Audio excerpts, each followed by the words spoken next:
America যুক্তরাষ্ট্র যখন সারা পৃথিবীব্যাপী শোষণ, লুণ্ঠন এবং আধিপত্যবাদের এক বিশাল অনৈতিক সাম্রাজ্য গড়ে তুলেছে, ঠিক তখনই আমেরিকার নিউ ইয়র্ক শহরে বসে মানব জাতির ইতিহাসের সবচাইতে কুখ্যাত কুলাঙ্গার এই জেফ্রি এপস্টিন, তিনি 12, 14, 16 বছর বয়সী কিশোরী মেয়েদের পাচার এবং যৌন শোষণের এক বিরাট ব্যবসায়িক সাম্রাজ্য গড়ে তুলেছে।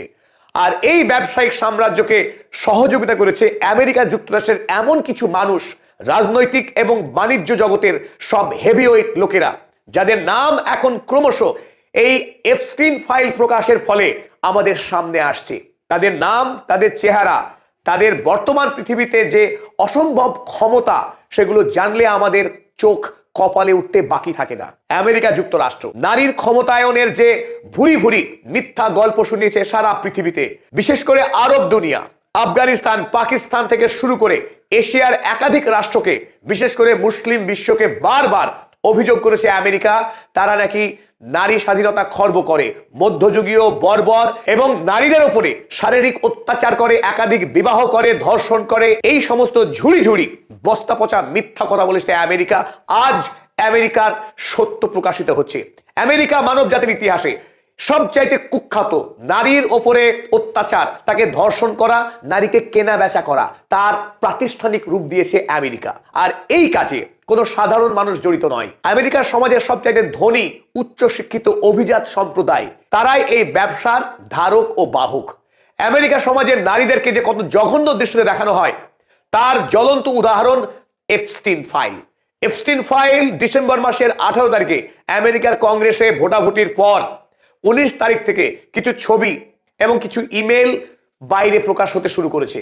আর তাতে ইতিমধ্যেই যে সমস্ত ছবি প্রকাশিত হয়েছে, সেই ছবিতে আমরা দেখতে পেয়েছি এই কুখ্যাত জেফ্রি এপস্টিন, তার সঙ্গে অবাধ বন্ধুত্ব, মেলামেশা এবং তার যে বিলাসবহুল এরোপ্লেন, তার যে বিলাসবহুল বিমান ললিতা এক্সপ্রেস, সেই ললিতা এক্সপ্রেসে কারা কারা ভ্রমণ করেছে তার যে ফ্লাইট লগ, সেই ফ্লাইট লগে আমরা দেখতে পাচ্ছি কাদের নাম।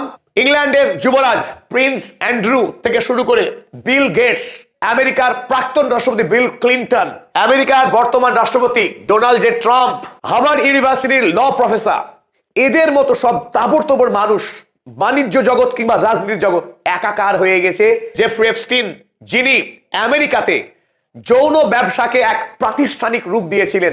অল্প বয়সী মেয়ে, একেবারে স্কুল পড়ুয়া ছাত্রীদের নানান প্রলোভন দেখিয়ে, কখনো তিনি মডেল বা ফ্যাশন শোতে অংশগ্রহণ করবার টোপ দেখিয়ে অল্প বয়সী মেয়েদের তিনি তার যৌন ব্যবসাতে নামিয়েছেন।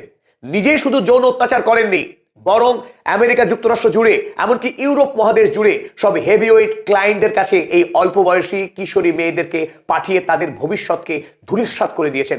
হাজার হাজার মেয়ের জীবন নষ্ট করেছেন একজন শয়তান, যার নাম জেফ্রি এপস্টিন। এই জেফ্রি এপস্টিন 2006 সালে প্রথম মাত্র 1.5 মাসের জন্য হাউস অ্যারেস্ট হয়েছিলেন।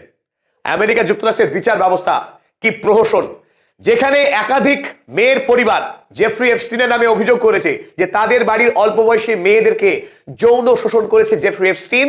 তখন বিচারের নামে প্রহসন, মাত্র 1.5 মাস তার হাউস অ্যারেস্ট ছিল। সারাদিন তিনি এই কুকর্ম করে বেড়াতেন, রাতের বেলায় বাড়িতে ঘুমাতে আসতেন। সেই 1.5 মাস পরে তিনি আবার ছাড়া পেয়ে গেলেন। ছাড়া পাওয়ার পর আমেরিকা যুক্তরাষ্ট্রে তার ভাবমূর্তি আরো উজ্জ্বল হয়ে গেল। এখানেই বোঝা যায় আমেরিকা যুক্তরাষ্ট্র আজও নারীকে কেবলমাত্র ভোগ্য বস্তু, পণ্য ছাড়া অন্য দৃষ্টিতে দেখেনি। সমান অধিকার তো দূরস্থ। যদিও আমেরিকায় নারী শিক্ষার হার বেড়েছে, কিন্তু ধর্ষণের হার কমেনি। আদিম বন্য বর্বর সমাজে যেখানে মানুষ অত্যাচারিত হতে পারে, ঠিক সেই হারে আমেরিকাতে আজও এই আধুনিক উন্নততর সমাজ, আমরা যাদেরকে তাজ্জব হয়ে যায় দেখে, ইউরোপ, আমেরিকা, অস্ট্রেলিয়া, এই পশ্চিমী দুনিয়ার দেশগুলিতে আজও প্রতি 2 জন নারীর মধ্যে 1 জন নারী জীবনের কোনো না কোনো সময়ে কোনো না কোনো ভাবে ধর্ষিত হয়ে যান। আমেরিকাতে প্রতি 100 নারীতে 47 জন, অস্ট্রেলিয়াতে সেখানে প্রতি 100 জন নারীর মধ্যে 49 জন নারী ধর্ষণের শিকার হন। পৃথিবী আজ অবাক হয়ে যাচ্ছে যখন আমেরিকার বিভিন্ন যে ইনভেস্টিগেশন ব্যুরো, বিভিন্ন মিডিয়া, তারা এই তথ্য প্রকাশ করে জানাচ্ছে তাদের পশ্চিমী দুনিয়ায় আজ নারীদের অবস্থা কোথায়। সেই নারীবাদ, ফেমিনিজম মুভমেন্ট, নারীরা নাকি পুরুষদের সমান হয়ে গেছে পশ্চিমী দুনিয়ায়। তাহলে পশ্চিমী দুনিয়ায় যেখানে মেয়েরা ব্যবসাতে, চাকরিতে, অফিসে প্রতিদিন তারা শারীরিক আক্রমণের শিকার হন। সেই পশ্চিমী দুনিয়া পৃথিবীতে নারীবাদের প্রচার করে। তারা প্রচার করে গর্বের সঙ্গে যে তাদের দেশে নাকি নারীরা মর্যাদা পেয়েছে, নারীরা মুক্ত হয়েছে, তারা বাণিজ্য করে, রাজনীতি করে। এই তার বাস্তবতা। বন্য হিংস্র সমাজের নারীরাও অনেকখানি সুরক্ষিত ওই পশ্চিমী দুনিয়া, ইউরোপ, আমেরিকা, অস্ট্রেলিয়ার চেয়ে।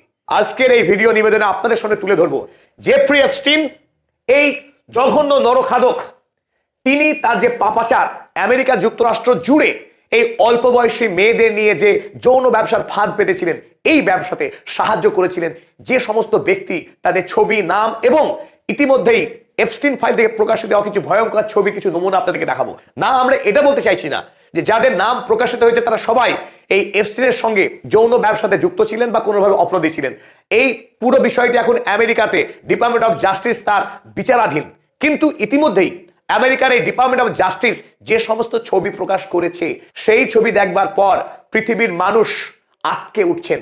যদি এই সমস্ত মানুষেরা, অর্থাৎ বিল ক্লিন্টন এবং বিল গেটস সারা পৃথিবীতে বন্দিত, তিনি একজন ফিলান্থ্রপিস্ট, অর্থাৎ তিনি মানবতার প্রচারে, মানব মুক্তির জন্য বিপুল পরিমাণে টাকা খরচ করেন। তার উদারতা, তার মহত্ব এবং তার আত্মজীবনী সারা পৃথিবীতে, বিল গেটসের আত্মজীবনী বিক্রি হয়। একজন মহান মানুষ বলে বন্দিত এই মহান মানুষ বিল গেটস, তিনি জেফ্রি এপস্টিনের সঙ্গে বন্ধুত্ব করেছেন কত সালে জানবেন? 2011 সালে। 2011 সাল থেকে 2014 সাল পর্যন্ত এই জেফ্রি এপস্টিনের যে ব্যক্তিগত বিমান ললিতা এক্সপ্রেস, এখন পৃথিবীতে কুখ্যাত নাম ভ্লাদিমির নবোকভ, রাশিয়ার বিখ্যাত উপন্যাসিক, তার যে উপন্যাস ললিতা, এই উপন্যাসের গল্প ছিল যে একজন বিকৃত মস্তিষ্কের পুরুষ, তিনি অল্প বয়সী মেয়েদের প্রেমে এবং অল্প বয়সী মেয়েদের প্রতি তার যৌন আসক্তি ছিল। সেই গল্পটাকে হাতিয়ার করে জেফ্রি এপস্টিন তার পার্সোনাল যে জেট প্লেন ছিল তার নাম দিয়েছিল ললিতা এক্সপ্রেস। এই ললিতা এক্সপ্রেসে চাপিয়ে এই আইল্যান্ডে তিনি এই প্লেনে করে পাঠাতেন আইল্যান্ডে অল্প বয়সী মেয়েদের, তার সঙ্গে তার এই হেভিওয়েট ক্লায়েন্টদের তিনি পাঠিয়ে দিতেন আইল্যান্ডে। তিনি এক বিরাট সম্পত্তির মালিক ছিলেন। তিনি একটি আস্ত আইল্যান্ড কিনে নিয়েছিলেন জেফ্রি এপস্টিন। এই ভয়ঙ্কর ব্যক্তি জেফ্রি এপস্টিনের সঙ্গে বন্ধুত্ব করলেন বিল গেটস। না, বিল গেটস এই আইল্যান্ডে কতবার গিয়েছেন বা কিভাবে অপরাধ করেছেন আমাদের কাছে কোনো প্রমাণ নেই, কিন্তু যেটুকু প্রমাণ আছে, বিল গেটস তিনি ললিতা এক্সপ্রেসে চেপে বহুবার সফর করেছেন, তাই ফ্লাইট লগে তার নাম রয়েছে।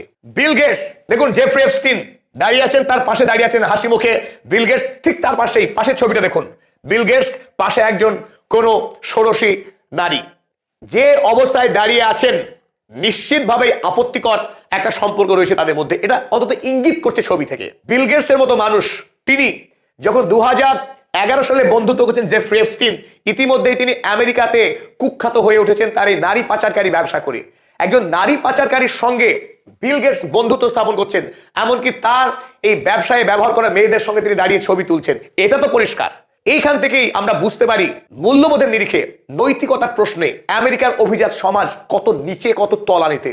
দেখুন এদিকে বিল ক্লিন্টন, দুবারের রাষ্ট্রপতি আমেরিকা যুক্তরাষ্ট্রের, আমেরিকা যুক্তরাষ্ট্রের রাষ্ট্রপতি বিল ক্লিন্টন, তিনি হাসি মুখে সময় কাটাচ্ছেন জেফ্রি এপস্টিনের সঙ্গে। আর তার পাশেই দেখুন বিল ক্লিন্টন হাসি মুখে বসে আছেন সোফাতে, আর সোফাতে পাশে ঠিক একেবারে কোলের উপরে বসে রয়েছে একজন অল্প বয়সী বালিকা। এই সমস্ত ছবি, এরকম হাজারো ছবি বর্তমানে ধীরে ধীরে প্রকাশ পাচ্ছে আমেরিকার ডিপার্টমেন্ট অফ জাস্টিস থেকে প্রকাশিত হওয়া এই জেফ্রি এপস্টিনের ফাইল। এখানেই সারা পৃথিবীতে, নেট দুনিয়াতে বিতর্কের ঝড়। আমেরিকা সমাজের যারা সবচাইতে উঁচু তলার মানুষ, তারা যদি এই কুখ্যাত অপরাধী জেফ্রি এপস্টিন তার সঙ্গে বন্ধুত্ব রাখে, তাহলে তার বিচার কে করবে? বিচার কি আদৌ হওয়া সম্ভব? পৃথিবীর কোথাও এই ধনী মানুষদের অপরাধ সত্যি সত্যি বিচার পেয়েছে? জেফ্রি এপস্টিন যখন আমেরিকা যুক্তরাষ্ট্রের রাষ্ট্রপতিদেরকে পকেটে রাখতে পারেন, তখন একজন বিচারককে কে নাকি আদৌ কঠিন? জেফ্রি এপস্টিন দেখুন, ডোনাল্ড জে ট্রাম্প বর্তমানে আমেরিকার রাষ্ট্রপতি, তার সঙ্গে ডিয়ার ফ্রেন্ড পাশাপাশি দাঁড়িয়ে আছেন, ছবি তুলছেন হাসি মুখে। আর সেই ডোনাল্ড জে ট্রাম্প দেখুন পাশে একাধিক মেয়ে, তাদের মাঝখানে দাঁড়িয়ে ছবি সম্প্রতি প্রকাশ পেয়েছে এই ডিপার্টমেন্ট অফ জাস্টিস যে এপস্টিন ফাইল প্রকাশ করেছে সেখানে। প্রাক্তন বর্তমান সমস্ত রাষ্ট্রপতি যেখানে একাকার হয়ে যায়, এক হয়ে যায়, যে বিন্দুতে মিলে যায় যে পাপে, যে অপরাধে, তার নামই জেফ্রি এপস্টিন। জেফ্রি এপস্টিন আমেরিকার মধ্যে সীমাবদ্ধ ছিলেন না। ইংল্যান্ডের যুবরাজ প্রিন্স অ্যান্ড্রিউ, তার সঙ্গে সখ্যতার দৃশ্য, আর তারপরেই এই কুখ্যাত দৃশ্য। ইতিমধ্যেই জেফ্রি এপস্টিনের যে নারী পাচার এবং যৌন শোষণের যে মামলা চলছে, সেই মামলাতে সর্বপ্রথম অপরাধী প্রমাণিত হয়েছে এই প্রিন্স অ্যান্ড্রিউ। ইতিমধ্যেই ইংল্যান্ডের রাজ পরিবার এই প্রিন্স অ্যান্ড্রিউকে আইনসঙ্গতভাবে বহিষ্কার করেছে, তার সঙ্গে কোনো পারিবারিক সম্পর্ক রাখে না। জেফ্রি এপস্টিন আমেরিকা থেকে ইউরোপ মহাদেশ একাধিক রাষ্ট্রে নির্বিচারে এই ব্যবসা তিনি চালিয়ে গিয়েছেন। স্বাভাবিকভাবেই তার চুল পর্যন্ত স্পর্শ করতে পারেনি আমেরিকার বিচার ব্যবস্থা।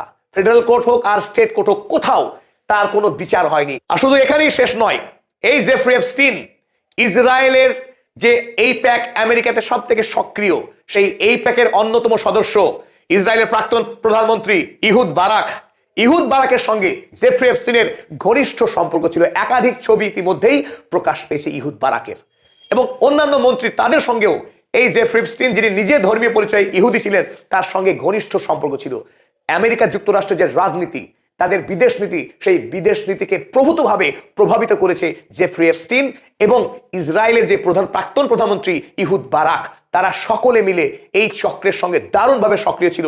যদিও এই নারী কেনা বেচার ব্যবসার সঙ্গে ইহুদ বারাকের সম্পর্ক কতখানি গভীর ছিল তা যদিও এখনো আইনগতভাবে প্রকাশিত হয়নি, তবুও একথা পরিষ্কার যে ইহুদ বারাক এবং জেফ্রি এপস্টিন তারা অভিন্ন হৃদয় বন্ধু ছিল। একাধিক ছবি ইতিমধ্যেই প্রকাশ পেয়েছে। জেফ্রি এপস্টিন তিনি আমেরিকা যুক্তরাষ্ট্রের এমন একজন ক্রিমিনাল যার অবাধ যাতায়াত ছিল আমেরিকার ক্ষমতার অলিন্দে। স্বাভাবিকভাবেই তার বান্ধবী গিসলাইন ম্যাক্সওয়েল, তিনিও যত অপরাধ করেছেন সমস্ত অপরাধের সমান ভাগীদার। আর এই দুই অপরাধীকে আমেরিকা যুক্তরাষ্ট্র জুড়ে যখন তারা এই কারবার চালাচ্ছে, পুলিশ তখন নাকে তেল দিয়ে ঘুমিয়েছে।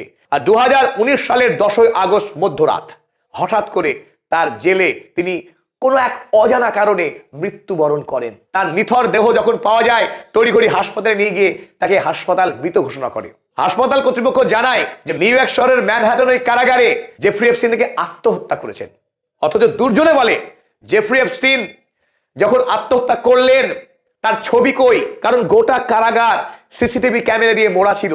কথা ছিল জেফ্রি এপস্টিনের মতো কুখ্যাত আসামি যেখানে বন্দী থাকবেন, তার সঙ্গে পাশের ছেলে আর একজন কয়েদি থাকবে, 3 জন প্রহরী সব সময় থাকবে তাকে পাহারা দেওয়ার কাজে। অথচ সেই রাতে 3 জন প্রহরী ঘুমিয়েছিলেন, পাশের যে সেল সেই আসামিকেও সরিয়ে নেওয়া হয়েছিল এবং তাৎপর্যপূর্ণভাবে সেই রাতেই ওই যে ক্লোজ সার্কিট ক্যামেরা, কারিগরি কারণে সেই ক্যামেরাগুলো বন্ধ ছিল। বোঝা যায় যে জেফ্রি এপস্টিনের মতো অপরাধী, এই অপরাধী যদি জীবিত থাকে তাহলে পরবর্তীকালে জেরা করলে আমেরিকার বড় বড় রাঘব বোয়ালদের নাম বেরিয়ে আসতে পারে এই পাপে। সুতরাং এটা বুঝতে কোনো অসুবিধা হয় না যে জেফ্রি এপস্টিন কেন কারাগারে মারা গেলেন নাকি খুন হলেন। সত্য পৃথিবীর কাছে জানা, শুধু আইনগতভাবে এখন লেখা রয়েছে তিনি আত্মহত্যা করেছেন। আর তার বান্ধবী গিসলাইন ম্যাক্সওয়েল, এই যে পার্সোনাল ললিতা এক্সপ্রেস, সেই ললিতা এক্সপ্রেসে পাশাপাশি ভ্রমণ করছেন। এদিকে জেফ্রি এপস্টিন, তার পাশেই গিসলাইন ম্যাক্সওয়েল। এই ম্যাক্সওয়েল বর্তমানে জেলে আছে আমেরিকার, কিন্তু সাজা মাত্র 20 বছরের সাজা। যেখানে এই গিসলাইন ম্যাক্সওয়েলের হাত ধরে আমেরিকাতে অন্তত 1000 মেয়ের সর্বনাশ হয়েছে, 1000 মেয়ে চিরতরে ভবিষ্যৎ হারিয়েছে। সেই অপরাধীর শাস্তি মাত্র 20 বছর। দেখুন পরিহাস এখানে শেষ নয়। আপনারা পর্দায় যাকে দেখছেন, এই ফুটফুটে যুবতী সুন্দরী তরুণী, ইনার নাম ডক্টর আফিয়া সিদ্দিকী। ইনি পাকিস্তানি একজন বিজ্ঞানী ছিলেন, আমেরিকায় পড়াশোনা করে দেশে ফিরে এসেছিলেন। যখন আফগানিস্তান হামলা করলো আমেরিকা, তখন তাকে পাকিস্তান থেকে বন্দী করে এনে বাগরাম এয়ারবেসে মার্কিন সেনারা অকথ্য শারীরিক নির্যাতন শুরু হয় তার জীবনের সেই অভিশপ্ত দিনগুলো। সেই 2007 সাল থেকে শুরু তার জীবনের এই অভিশপ্ত অবস্থা। তারপরে কখনো আফগানিস্তানে বাগরাম এয়ারবেস, কখনো আমেরিকায় নিয়ে যাওয়া। তাকে নিরন্তরভাবে মার্কিন সেনারা আজও অকথ্য অত্যাচার চালিয়ে যাচ্ছে। বর্তমান ছবিটা একবার দেখুন। ডক্টর আফিয়া সিদ্দিকী বিখ্যাত একজন ইংরেজ সাংবাদিক, বহু কষ্ট করে অ্যামনেস্টি ইন্টারন্যাশনালের সহায়তায় তার সঙ্গে দেখা করবার সুযোগ লাভ করেছিলেন। সেই সময় ছবি নিয়েছিলেন ডক্টর আফিয়া সিদ্দিকী। কয়েক বছরের ব্যবধানে আফিয়া সিদ্দিকীকে আমেরিকা যুক্তরাষ্ট্রের পুলিশ, আমেরিকা যুক্তরাষ্ট্রের সরকার তার উপরে শারীরিক নির্যাতন চালিয়ে কি করুণ, কি ভয়ঙ্কর চিত্র, কি অবস্থা তৈরি করেছে। একজন মানুষ কয়েক বছরের ব্যবধানে কি অপরাধ ছিল? অপরাধ নাকি এই যে আফিয়া সিদ্দিকী জেলে থাকার সময়ে আফিয়া সিদ্দিকীর সঙ্গে যখন আমেরিকার পুলিশ অফিসাররা শারীরিক জুলুম চালাচ্ছে, তাকে ধর্ষণ করছে, সেই সময়ে তিনি নাকি পুলিশদের সঙ্গে দুর্ব্যবহার করেছিলেন। এই জন্য তার সাজা কত বছরের? 86 বছরের জন্য সাজা খাটছে আফিয়া সিদ্দিকী আমেরিকার জেলখানায়। টেক্সাস এখন পড়ছে। 56 বছর বয়সী এই আফিয়া সিদ্দিকী এখন জেলখানায়। সেখানে ঘিসলেইন ম্যাক্সওয়েল, যিনি আমেরিকা জুড়ে কিশোরী মেয়েদেরকে যৌন পাচার করছিলেন, সেই পাচারকারীর জেল হয়েছে মাত্র 20 বছর। এটাই আমেরিকা। এই আমেরিকা গোটা পৃথিবীকে শেখায় যে নারী স্বাধীনতার গল্প, শেখায় নারীকে সম্মান, নাকি নারীবাদ, কত বড় বড় কথা, মেয়েদের চাকরি সুরক্ষা, মধ্যপ্রাচ্যের আরব দেশগুলো নাকি মেয়েদের বোরখায় বন্দি রাখে, তারা কিচ্ছু বোঝে না, তারা প্রাচীন, তারা গোড়া মৌলবাদী। আমেরিকার সমাজ এইভাবে একজন নিরীহ নির্দোষ একজন নারীকে তিলে তিলে শেষ করে তার এই দশা করে। 2003 সালে যখন ন্যাটো হামলা করে ইরাকের আবু ঘরাইব জেলখানাতে ইরাকের অসংখ্য মেয়েকে ধরে নিয়ে গিয়ে নির্বিচারে তাদের শারীরিক ও মানসিক অত্যাচার করে কি দশা করেছে আমেরিকাতে গিয়েই কিছু এই কুখ্যাত সেনাকে ফাঁসি দিতে হয়েছে আমেরিকা সরকারকে। এই আমেরিকার নারী স্বাধীনতার নমুনা। সারা পৃথিবী ব্যাপী নির্বিচারে নারীদের উপর অত্যাচার করা, তাদেরকে ধর্ষণ করা, শোষণ করা, এমনকি নিজের দেশে আমেরিকায় মেয়েদের উপরে যে অকথ্য নির্যাতন চালায়, আর সেই নির্যাতনকে আইনগতভাবে বৈধতা দিচ্ছে কারা? সমাজের সবচেয়ে যারা ধনী ক্ষমতাশালী মানুষ, তারা আইনকে ইচ্ছে মতো ভাঙে আর গড়ে।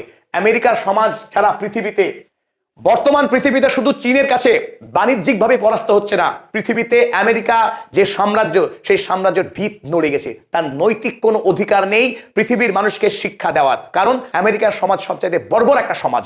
অন্ততপক্ষে নারী স্বাধীনতার প্রশ্নে, নারীকে অত্যাচারের প্রশ্নে আমেরিকার সমাজ পৃথিবীর মধ্যে অন্যতম আদিম এবং বর্বর। যে কথা আমরা বলছিলাম, আমেরিকাতে প্রতি 100 জন নারীর মধ্যে 47% নারী তারা জীবনের কোনো না কোনো সময় ধর্ষিত হয়েছেন, সে যে মাত্রাতেই হোক। অন্যদিকে ইউরোপীয় ইউনিয়ন জুড়ে 31% মেয়ে তারা ধর্ষিত হন জীবনে। ইউরোপীয় ইউনিয়ন এই সমস্ত অত্যাচারিত মেয়েদের আইনি পরামর্শ সেই সমস্ত করতে গিয়ে প্রতি বছরে 366 বিলিয়ন ইউএস ডলার খরচ হয়। এই মেয়েদের সোশ্যাল রিহ্যাবিলিটেশন নয়, রিড্রেসাল নয়, কেবলমাত্র মামলা, কেস খামারি, আইনি সুযোগ এইগুলো করতে গিয়েই প্রতি বছরে বিপুল পরিমাণে টাকা খরচ করে ইউরোপীয় ইউনিয়ন একা, আমেরিকা যুক্তরাষ্ট্র, অস্ট্রেলিয়া বাদ। তাহলে উন্নত বিশ্ব, যেটা এতদিন ধরে আমরা ওই বড় বড় সব বিশ্ববিদ্যালয়ের নাম শুনে চমকিত হই যে তারা কত উন্নত, এটাই উন্নতির নমুনা আমেরিকা যুক্তরাষ্ট্রে। দেখুন, আমেরিকা যুক্তরাষ্ট্রে সরকারি হিসেব মতে a woman is raped every 68 seconds. প্রতি 1 মিনিটে 68 সেকেন্ডে একজন মেয়ে ধর্ষিত হন, সরকারি হিসেব বলছে আমেরিকাতে child is raped every 9 minute. প্রতি 9 মিনিট অন্তর একজন শিশু ধর্ষিত হন, এটা সরকারি হিসেব। বেসরকারি হিসেবে আনুমানিক রেইন বলে একটি সংস্থা আছে, তারা জানিয়েছে যে a woman is raped every 2 second, a child is raped every 18 second. অথচ বেসরকারি মতে সেটা নেমে আসে 2 সেকেন্ডে একজন নারী ধর্ষিত হন আমেরিকার কোনো না কোনো শহরে, কোনো না কোনো গ্রামে, এবং 18 সেকেন্ডে একজন শিশু। অন্যদিকে দেখুন, সেখানে সৌদি আরবে 1 বছরে 102টি ধর্ষণের ঘটনা ঘটে। একটি ধর্ষণও দুর্ভাগ্যজনক, নারীর জন্য অসম্মান এবং তার জীবনের সবচেয়ে বিভীষিকার মুহূর্ত এই ধর্ষণের মুহূর্ত। তবুও আমেরিকাতে যেখানে প্রতি মিনিটে একজন নারী ধর্ষিত হচ্ছেন, সেই তুলনায় আরবে গোটা বছরে 102 জন নারী ধর্ষিত হন, এবং প্রতিটা ধর্ষণকারীকে দৃষ্টান্তমূলক শাস্তি দিয়ে থাকে এই সৌদি আরবের মতো আরব দুনিয়ার দেশগুলি। অন্যদিকে ভারতবর্ষে যদিও এখনো আদিবাসী জনসমাজ এবং সংখ্যালঘু সম্প্রদায়ের নারীরা তুলনামূলকভাবে বিপর্যস্ত এবং তাদের আর্থিক সামাজিক সুরক্ষা অনেক দুর্বল। ভারতবর্ষে সেখানে প্রতি ঘন্টাতে 4 জন নারী শারীরিকভাবে আক্রমণের শিকার হন। ভারতবর্ষের কলকাতায় আরজিকর হাসপাতালে যে ডাক্তার, তিনি সরকারি হাসপাতালে কর্তব্যরত অবস্থায় ধর্ষণ এবং খুন হয়েছেন। এটা ভারতবর্ষের জন্য লজ্জা, রাজ্যের জন্য লজ্জা। তাই ভারতবর্ষে যদিও আমেরিকা বা ইউরোপের তুলনায় অনেক বেটার, কিন্তু ভারতবর্ষে আজও নারীরা সুরক্ষিত নয়। এই জায়গা থেকে আমাদের অনেক দূর এগোতে হবে, নারীদের নিরাপত্তা দিতে হবে। শিক্ষা বা সভ্যতার নামে যদি মেয়েরা আত্মসম্মান নিয়ে, তাদের অধিকার নিয়ে না বাঁচতে পারে, কিসের সভ্যতা, কিসের সমাজ, কিসের শিক্ষা? তাই আমেরিকা, ইউরোপ বা অস্ট্রেলিয়ার মতো পশ্চিমী দুনিয়ার দেশগুলি এখনো বর্বর, জান্তব এবং পশুর যে হিংস্র সত্তা তাকেও হার মানায় এই তথাকথিত শিক্ষিত আমেরিকা সমাজ, শিক্ষিত ইউরোপ বা অস্ট্রেলিয়া সমাজ। আমরা ধিক্কার জানাই। তারা সারা পৃথিবী জুড়ে তাদের যে অহংকার সভ্যতার, সেই অহংকার মিথ্যা, এবং সেই অহংকার পশুর অহংকার, সভ্য সমাজের অহংকার নয়। সভ্য সমাজ নারী এবং পুরুষকে সমান মর্যাদা এবং সমান অধিকার দিতে বাধ্য। সেই অধিকার আমেরিকার সমাজ আজ অবধি তাদের নারীদেরকে দিতে পারেনি। তাই আমেরিকার এই দাদাগিরি, আধিপত্যবাদ এবং আমেরিকার সমাজকে শ্রেষ্ঠ সমাজ বলে তুলে ধরার যে ভয়ঙ্কর প্রবণতা, সেই প্রবণতাকে আমরা ঘৃণা প্রকাশ করছি। জেফ্রি এপস্টিন জেলে খুন হয়েছেন, এখনো গিসলাইন ম্যাক্সওয়েল জীবিত। এই ম্যাক্সওয়েলের নজিরবিহীন দৃষ্টান্তমূলক শাস্তির দাবি করছি আমরা, যে ম্যাক্সওয়েল হাজার হাজার মেয়ের জীবন নষ্ট করেছে এবং তার সঙ্গে জড়িত আমেরিকার অভিজাত শ্রেণীর যে সমস্ত ভণ্ড কপট ধনী মানুষেরা গোটা আমেরিকা জুড়ে তারা যে কিশোরী মেয়েদের জীবনকে ধ্বংস করেছে, সর্বনাশ করেছে, এই প্রত্যেক অপরাধীর দৃষ্টান্তমূলক শাস্তি হোক। আর তারই সাথে আমরা এও দাবি করছি যে আমেরিকার এই পশ্চিমী দুনিয়ার দেশগুলো যে পরিমাণে পর্নোগ্রাফি ইন্ডাস্ট্রি চালিয়ে সারা পৃথিবীর যুব সমাজকে ধ্বংস করছে, সেই পর্নোগ্রাফি ইন্ডাস্ট্রি নিপাত যাক। এর সঙ্গে সঙ্গেই প্রত্যেককে ধন্যবাদ জানিয়ে আমাদের ভিডিওটি যদি ভালো লাগে লাইক, শেয়ার, কমেন্ট করে এবং আমাদের চ্যানেলের মেম্বার হয়ে আমাদের হাত শক্ত করবেন। ধন্যবাদ।